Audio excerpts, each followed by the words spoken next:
नमस्कार विद्यार्थी मित्रांनो, पी एस स्टडी या यूट्यूब चॅनलवरती आपलं मनापासून स्वागत आहे.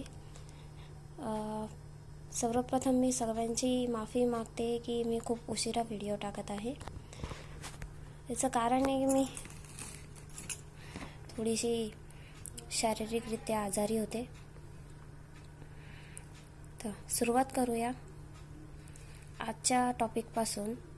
आज आपण पेपर 2 याचा सामान्य अध्ययन पेपर 2 भारतीय संविधान व भारतीय राजकारण व कायदा महाराष्ट्राच्या विशेष संदर्भासह याचा अभ्यासक्रम बघणार आहोत.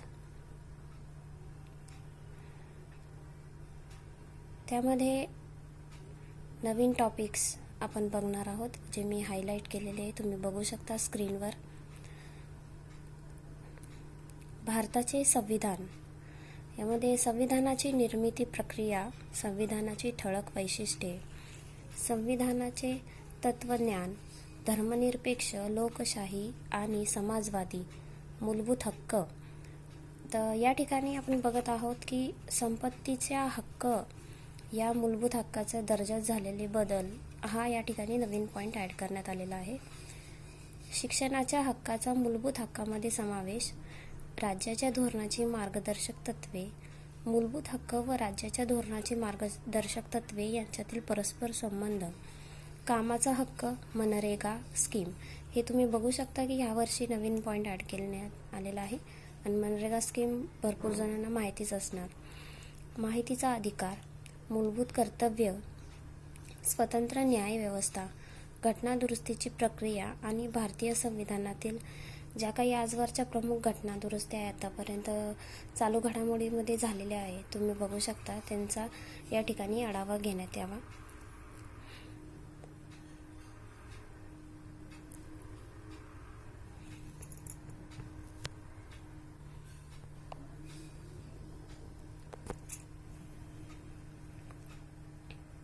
न्यायालयीन पुनर्विलोकन आणि घटनेच्या मूलभूत वैशिष्ट्यांचा सिद्धांत. न्यायालयीन पुनर्विलोकन आणि घटनेच्या मूलभूत वैशिष्ट्यांचा सिद्धांत.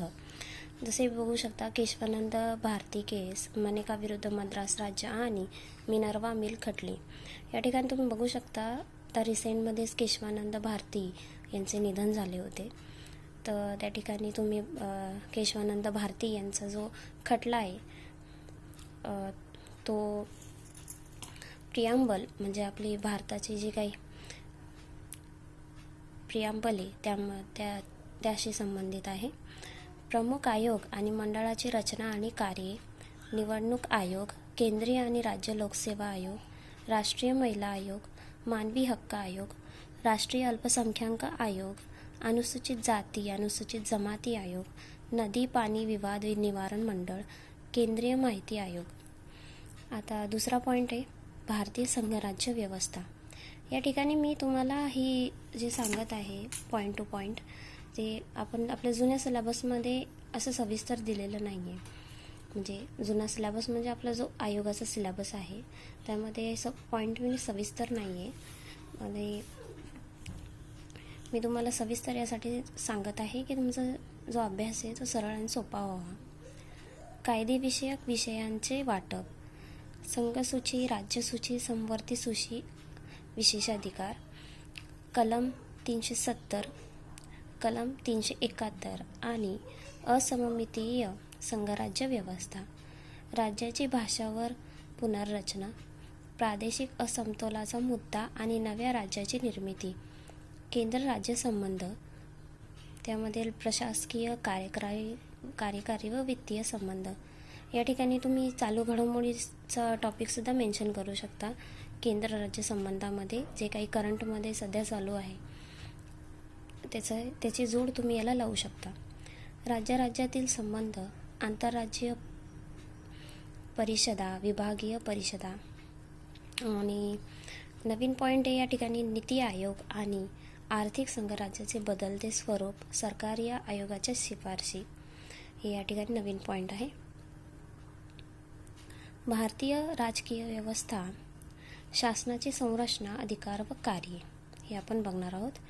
भारतीय संघराज्याचे स्वरूप, संघराज्य व राज्य विधिमंडळ, कार्यकारी मंडळ, व न्याय यंत्रणा, केंद्र राज्य संबंध, प्रशासकीय कार्यकारी वित्तीय संबंध, वैधानिक अधिकार विषयाचे वाटप. आता सांघिक कार्यकारी मंडळ, यामध्ये राष्ट्रपती, उपराष्ट्रपती, पंतप्रधान व मंत्रिमंडळ, भारताचा महाधिवक्ता, भारताचा नियंत्रक आणि महालेखापरीक्षक, सांघिक विधिमंडळ, संसद, सभापती व उपसभापती, संसदीय समित्या, कार्यकारी मंडळावरील संसदेचे नियंत्रण, न्यायमंडळ, न्यायमंडळाची रचना, एकात्मिक न्यायमंडळ, सर्वोच्च न्यायालय व उच्च न्यायालयाची भूमिका व अधिकार, कार्य, दुय्यम न्यायालये, लोकपाल, लोकायुक्त आणि लोकन्यायालय, न्यायमंडळ, संविधानिक व्यवस्थेचे व मूलभूत अधिकाराचे संरक्षण, न्यायालयीन सक्रियता, जनहित याचिका. आता या ठिकाणी नवीन पॉईंट तुम्ही बघू शकता, हा हायलाईट केलेला आहे. भारतीय प्रशासनाचा उगम, ब्रिटिश पूर्व काळ, ब्रिटिश काळ, स्वातंत्र्यप्राप्तीनंतरचा काळ, राज्यशासन व प्रशासन, महाराष्ट्राचा विशेष संदर्भासह महाराष्ट्र राज्याची निर्मिती आणि पुनर्रचना, राज्यपाल, मुख्यमंत्री, मंत्रिमंडळ, राज्य सचिवालय, मुख्य सचिव, कार्य व भूमिका, विधिमंडळ, विधानसभा, विधान परिषद, अधिकार व त्यांची कार्य, ग्रामीण आणि नागरी स्थानिक शासन व प्रशासन, स्थानिक शासनाची वैशिष्ट्य, ग्रामीण स्थानिक व शासन व प्रशासन, ग्रामसभा, ग्रामपंचायत, पंचायत समिती आणि जिल्हा परिषद, रचना आणि अधिकार व कार्य, मुख्य कार्यकारी अधिकारी, गट विकास अधिकारी आणि ग्रामसेवक, कार्य व भूमिका त्यांची, 73वी घटना दुरुस्ती, महत्त्व आणि वैशिष्ट्य, ग्रामीण विकास आणि पंचायती राज, नागरी स्थानिक शासन व प्रशासन, नगरपंचायत, नगर परिषद, जिल्हा महानगरपालिका आणि कटक मंडळ यातील रचना, अधिकार व कार्य, मुख्य अधिकारी आणि महानगरपालिका आयुक्त, कार्य व भूमिका, 74वी घटना दुरुस्तीचे प्रमुख वैशिष्ट्य, नागरी विकास व नागरी स्थानिक संस्था. या ठिकाणी तुम्ही बघू शकता की ग्रामीण आणि नागरी स्थानिक शासन व प्रशासन हा पॉईंट ॲज इट इज जसं जुन्या सिलेबसमध्ये तसं इथे मेन्शन केलेला आहे. तर यासाठी तुम्ही पंचायत राज हे जे आपलं ज्ञानदीप अकॅडमीचं जे पुस्तक आहे या ठिकाणी त्याच्यासाठी तुम्ही वापर करू शकता. खूप सुंदर पुस्तक आहे पंचायत राजसाठी. पुढे हे जिल्हा प्रशासन. जिल्हा प्रशासनाचा उगम व विकास, जिल्हा अधिकारी, अधिकार व कार्ये, जिल्हा अधिकाऱ्याची बदलती भूमिका, उपविभागीय अधिकारी, तहसीलदार आणि तलाठी याची कार्य व भूमिका दिलेली. या ठिकाणी नवीन पॉईंट हा आहे की कायदा व सुव्यवस्था. कायदा व सुव्यवस्थेची रचना, यंत्रणा, जिल्हाधिकारी, जिल्हा पोलीस अधीक्षक आणि नागरिक. नवीन पॉईंट ॲड करण्यात आलेला आहे. पक्ष आणि हित संबंधी गट.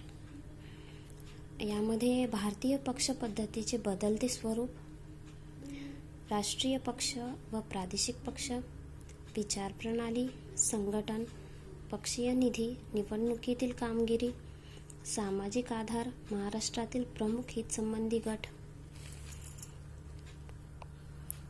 त्यानंतर निवडणूक प्रक्रिया. निवडणूक प्रक्रियेची ठळक वैशिष्ट्य, प्रौढ मताधिकार, एक सदस्यीय प्रादेशिक मतदारसंघ, राखीव मतदारसंघ, निवडणूक यंत्रणा, त्यामध्ये निवडणूक आयोग व राज्य निवडणूक आयोग, लोकसभा व राज्य विधिमंडळासाठी निवडणुका, स्थानिक संस्थांच्या निवडणुका, खुल्या व निपक्ष वातावरणात निवडणुका घेण्यामधील समस्या व अडचणी, निवडणूक विषयक सुधारणा, निवडणूक निधी व निवडणुकीतील खर्च, इलेक्ट्रॉनिक मतदान यंत्रे. या ठिकाणी व्हीव्हीपॅट याची नवीन पद्धतीने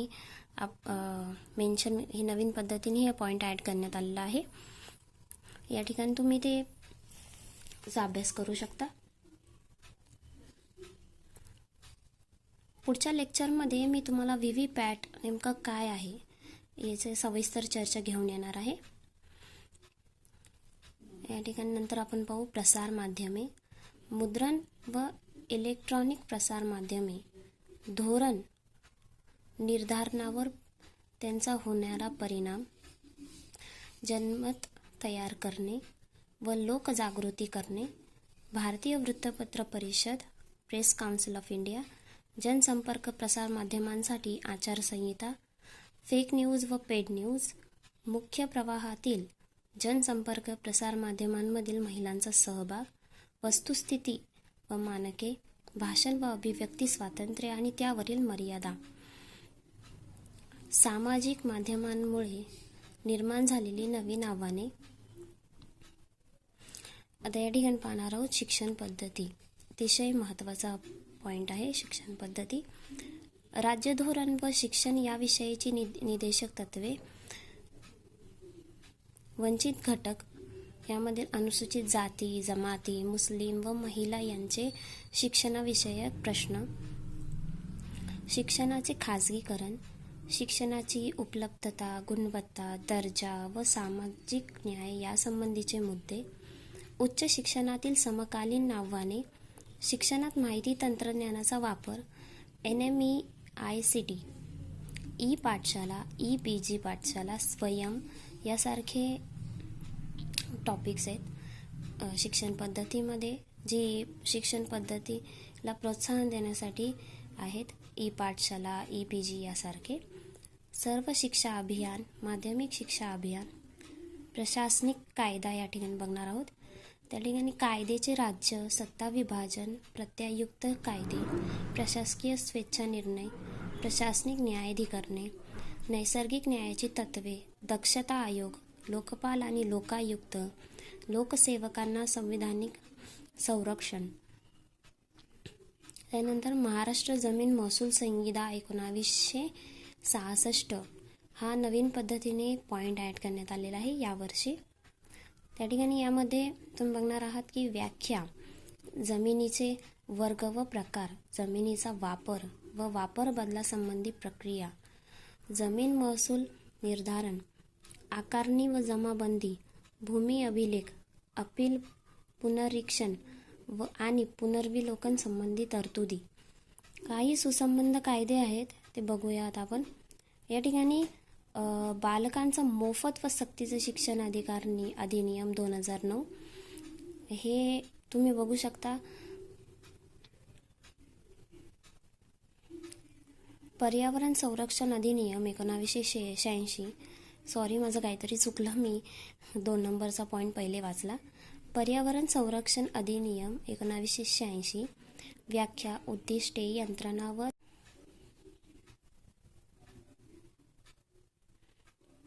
बालकांचा मोफत व सक्तीच्या शिक्षणाचा अधिकार अधिनियम 2009.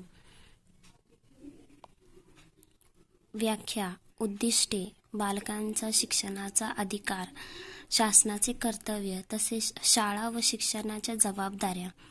त्यानंतर तिसरा पॉईंट आहे माहितीचा अधिकार अधिनियम 2005. व्याख्या, अर्जदाराचे अधिकार, सार्वजनिक प्राधिकरणाचे कर्तव्य, माहितीमधील अपवाद, अपील, शिक्षा. माहिती तंत्रज्ञान अधिनियम 2000. व्याख्या, प्राधिकरणे, इलेक्ट्रॉनिक शासन, अपराध आणि शिक्षा. भ्रष्टाचार प्रतिबंध अधिनियम 1988. यामध्ये व्याख्या, उद्दिष्ट, यंत्रणा व त्यात दिलेल्या उपाययोजना. त्यानंतर अनुसूचित जाती आणि अनुसूचित जमाती, अत्याचार प्रतिबंध अधिनियम 1989. त्यामध्ये व्याख्या, उद्दिष्ट, यंत्रणा व त्यात दिलेल्या उपाययोजना. पालक आणि ज्येष्ठ नागरिकांचे देखभाल व कल्याण अधिनियम 2007. त्याची ती व्याख्या, उद्दिष्ट, यंत्रणा व त्यात दिलेल्या उपाययोजना. ही या ठिकाणी नव्याने पॉईंट ॲड करण्यात आलेला आहे. त्यानंतर 8वा पॉईंट आहे नागरी हक्क संरक्षण अधिनियम 1955. व्याख्या, उद्दिष्ट, यंत्रणा व त्यात दिलेल्या उपाययोजना. 14वा पॉईंट आपण बघणार आहोत की समाज कल्याण व सामाजिक विधिविधान. त्यामध्ये सामाजिक, आर्थिक न्याय निदर्शन संबंधी घटनात्मक तरतुदी, भारताचे संविधान व मानव अधिकार अंतर्गत महिलांचे संरक्षण, कौटुंबिक हिंसाचार अधिनियम अंतर्गत महिलांना संरक्षण, भारताचे संविधान व मानव अधिकार अंतर्गत बालकांचे संरक्षण, मोफत कायदा सहाय्यता व जनहित याचिका संकल्पना.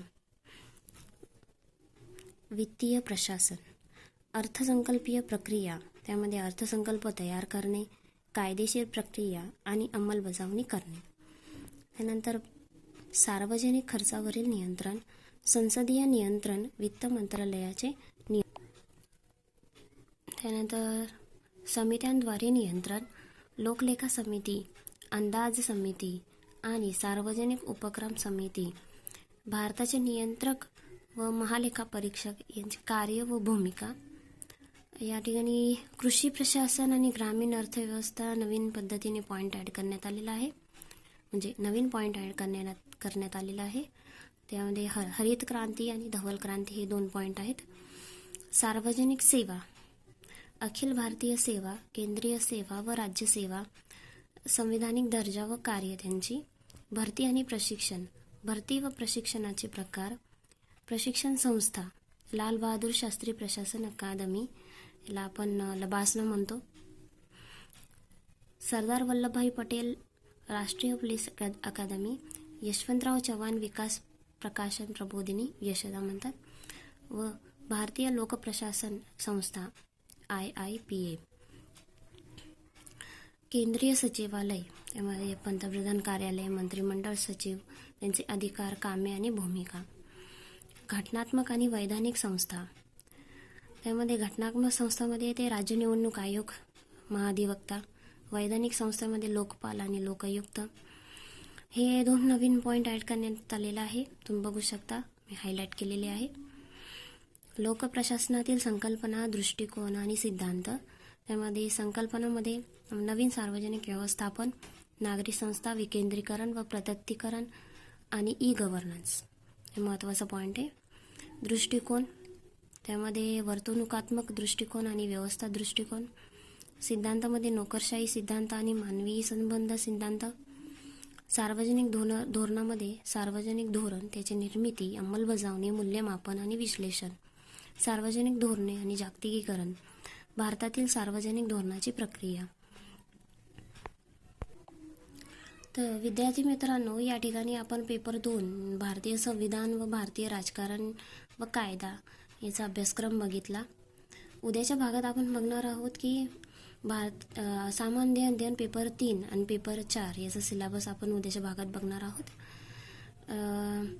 या ठिकाणी मी तुम्हाला सोर्सेस सांगून देणार आहे. भारतीय संविधान व भारतीय राजकारण व कायदा यामध्ये तुम्ही मेन्ससाठी जर प्रिपरेशन तुमचं चालू असेल, मेन्ससाठी तुम्ही लक्ष्मीकांतचं प्रिफर करू शकता पॉलिटीसाठी मराठीतून. आणि DD बासू सुद्धा तुम्ही त्या ठिकाणी दुर्गादास बासू यांचं पुस्तके सुद्धा मराठीतून उपलब्ध आहे, तेही तुम्ही वाचू शकता. पंचायत राजसाठीचे ज्ञानदीप प्रकाशनाचे खूप सुंदर पुस्तक आहे, ते तुम्ही रेफर करू शकता. आणि बाकी पृथ्वी परिक्रमा जे काही करंट अपडेट्स असतात पॉलिटी संदर्भात, त्याच्यासाठी तुम्ही पृथ्वी परिक्रमा जे तुम्हाला योग्य असेल करंटसाठी ते तुम्ही वापरू शकता. जे तुम्ही पहिल्यापासून यूज करता आहात त्यासाठी ते वापरू शकता. वृत्तपत्रे रोज वाचा, तेही सुद्धा एक चालू घडामोडीसाठी खूप युजफुल आहे. तर